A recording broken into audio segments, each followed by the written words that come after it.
Nahki, it's good to catch up and speak to you, especially after a 4-0 victory. What's the mood at the moment at the training ground? Yeah, the mood's great. Everyone's in a great place, of course. After winning 4-0, you always get that kind of response. But we've had a tough training week. We had a good preparation so far. Just looking to try and build going into the weekend. I thought you were outstanding on Saturday, and yet Nahki Wells being Nahki Wells, you were still disappointed that you didn't score. Yeah, it's one of them games. You know what I mean. If I evaluate my performance as an individual, I'm very much happy with it. But as a 9, as a striker, you win in a 4-0 game. You want to come away with something. Obviously, I got assists. Is something I could be happy with. But ultimately, it's the goals that keep myself and other strikers thriving. So marginally disappointed, but it's on to the next. In terms of the season, I think we last spoke against Stoke. You're probably starting more games than you have in recent months. Is that come as a pleasant surprise? Expected? Where are we at the moment in terms of all the game time you're getting?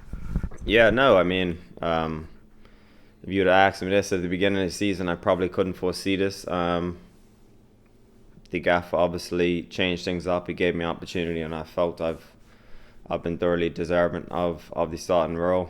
I've kind of found my form, along with the team's positive performances, and we're playing some of our best stuff. And along the way, I've been playing well, been scoring goals, and hopefully, long may that continue. It's a question I asked Liam last week, and I knew the answer, but I asked it anyhow. Can you play 3 games in a week? It's a yes, isn't it? An emphatic yes. Yeah, for sure. Yeah, I think I've done that now a couple of times since the start. Obviously, it's been a short period since I've played, but in that period, it's been I think I might have started 8 or 9 games, something like that, and that's over like a 6-week span. So, it just goes to show it's been a lot of football. I played a lot of football. Obviously, I don't play 90 minutes every game. The manager has a big focus on making changes, but I have played a lot of minutes, and I'm grateful for that. And in it, I've been able to go back-to-back games, and still grateful that I feel physically great at the minute. Yeah, I mean, I'm not just saying this because we're eye to eye, but you're playing some fantastic football at the moment. They're talking at Liverpool about Mo Salah. How long can he carry on for? Is age just a number at the end of the day? I mean, do you look to the future and see yourself playing years at this level rather than season by season? I try not to look too far ahead, which is the difficult thing, but I try and take it game by game, day by day. But I feel great. Age, it isn't just a number, but I try to look at it in that format. But I feel like, honestly, in the last 5 or 6 years, this is the best I've played since I've been here consistently as well. And I think this is the best team I've been fortunate enough to play in as well. So I'm just relishing that and just trying to take those opportunities, because like you said, as you get older, you appreciate every minute you get, every opportunity you get. You kind of understand that you don't have it forever, even though I'm a big believer that I do still have so much more to offer, but understanding that the time is clicking, and I just want to enjoy every second that I'm out there, which I think is showing. I remember in the past, whenever I spoke to Tommy Conway, he'd always bring you up in interviews about what an influence you are and the relationship you have. This season, with 2 young strikers at the club in Fally and Sinclair, what's your relationship like? And obviously your priority is you, but how much of your time is spent mentoring them and guiding them as well? Yeah, me and Tommy had a really good relationship. That's quite evident, and I'm trying to do the same with them, of course. I'll be lying if I said I had the same relationship with those 2 that I did with Tommy. That was a different dynamic. He came up through the youth system, and we spent a lot more time. But Fally and Sinks are 2 young lads who's going to go on to have great futures, great careers. I can still learn a lot off of them, and I'm pretty sure they can learn a lot off me through experience. And at the minute, it's probably me more so leading by example or out there playing, and there's things that they can look at and try and implement. They both have their strengths. Fally's an individual that has his strengths. Sinks has something different than I have, and we all can complement each other well. And at the minute, I guess it'll be more of a case of me trying to lead by example. If I'm not lots of encouragement, lots of positive influence in and around the training ground, trying to be a modest professional, and just take it as that. Sinks always he comes across and calls me the veteran. So I'm fully focused on myself, but at the same time I understand the role I have to play as a senior player, but as a leader in the group. I mean, any player who plays in the Championship, there's a certain pressure and expectation. At the same time, they're young, aren't they? So can you relate to them that, like you said, they will have great careers and score lots of goals, even if the expectation is we want those goals yesterday? Yeah, no, that's the thing. Like I've been in their shoes, not that young. I wasn't playing at 21 in Championship. It's a great achievement that they are doing that on a regularity. But with time, they'll learn, they'll get better, they'll progress, and they can take these moments and these opportunities to help navigate them on that avenue as they become more experienced and they become more established Championship players. Will Saturday at Portsmouth be a bit different to Plymouth in that it's away from home? There'll be a noisy Fratton Park crowd. What are you expecting on Saturday? Yeah, it is. I mean, the good thing is in recent months, going away from home hasn't been an issue for us. We've been picking up points. The game plan's been brilliant going away from home, and we can look to do the same. Fratton Park is a unique ground. It's different to Ashton Gate. It's probably not as glamorous as Norwich or Middlesbrough or Stoke, but they have great support. They're in the Championship, which they haven't been in quite some time, so they're probably relishing it and trying to do everything they can to stay in this division, which puts an element of demand, and we're just looking to go there and do what we have to do, but we're well aware of the task that's ahead of us. Thank you. Nahki, you mentioned you feel you're playing your best football since you joined Bristol City. I think that's 5 years ago when January rolls on. Well, in January. Yeah. So you've had 4 different managers in that time as well. I just wondered what Liam's done in particular you think to bring the best out of you. Yeah, it's a good question. A lot of it is system, personnel, players.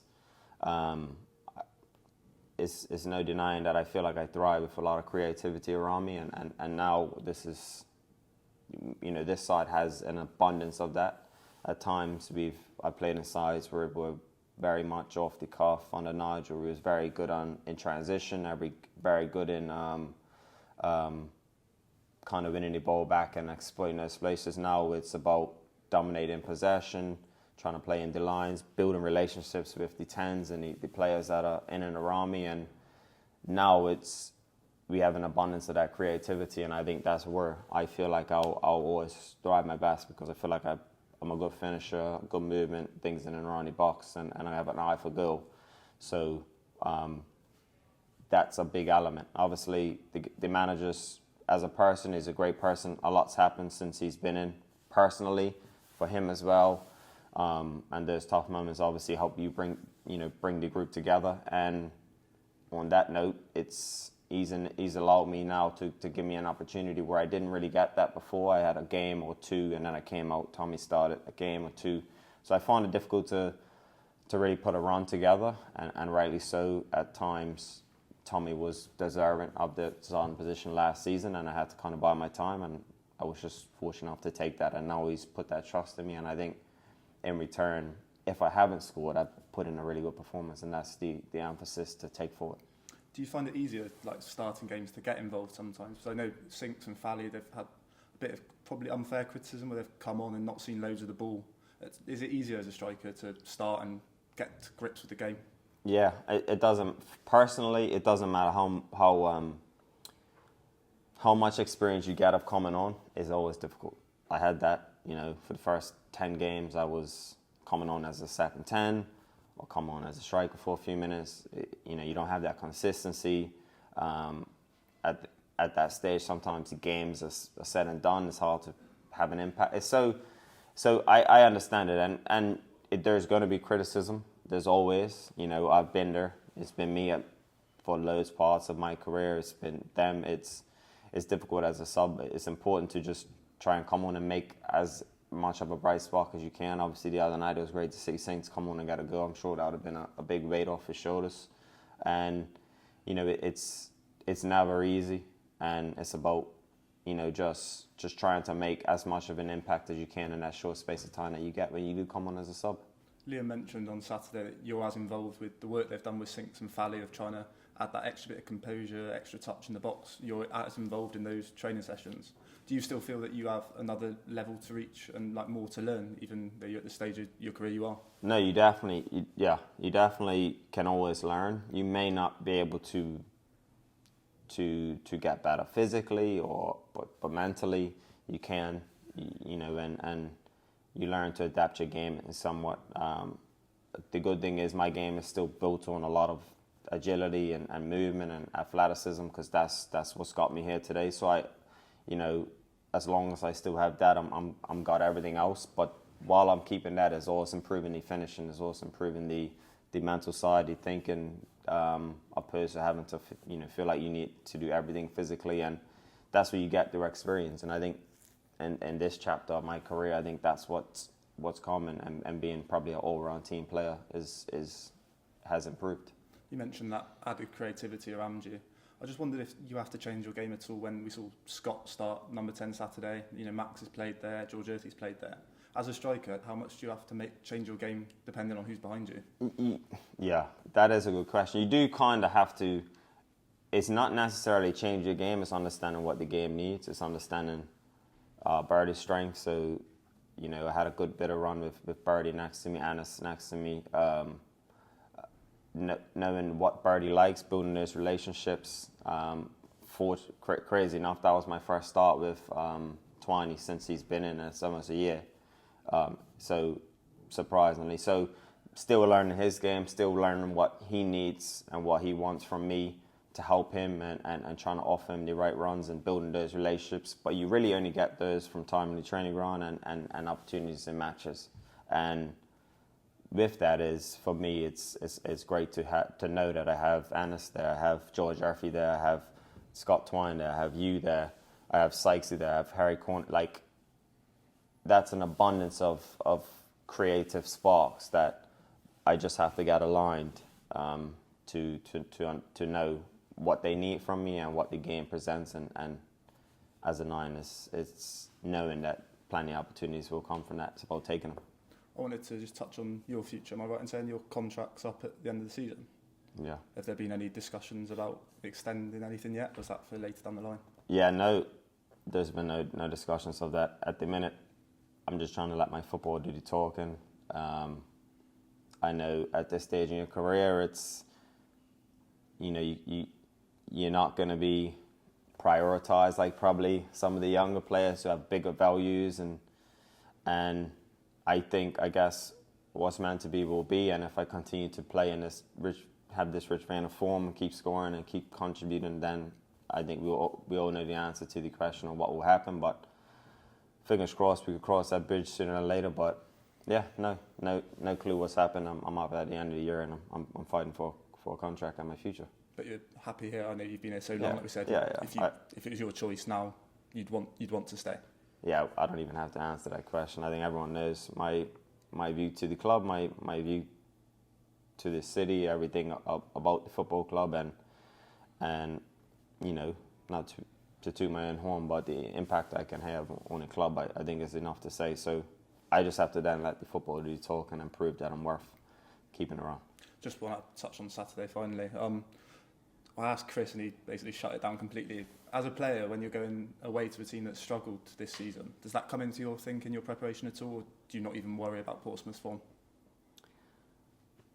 I think it's no hiding around the fact that you look at the table, you kind of have a subconscious of if you're going away to Leeds or you're going away to Portsmouth. I think you have an understanding that there's two different levels of quality, but in that we know that they're fighting for something different as well. It's an away game. Away games are always tough, but we've found a formula to pick up points away from home. We've been in recent weeks, we've been very good away from home, so we could take huge confidence from that. But we're preparing for a tough game they haven't played much football, so physically they can be in a good place. They've probably had a lot of time in the training ground to prepare, and we have to expect the best Portsmouth that we'll see this season. Cheers, Nahki. Good luck Saturday.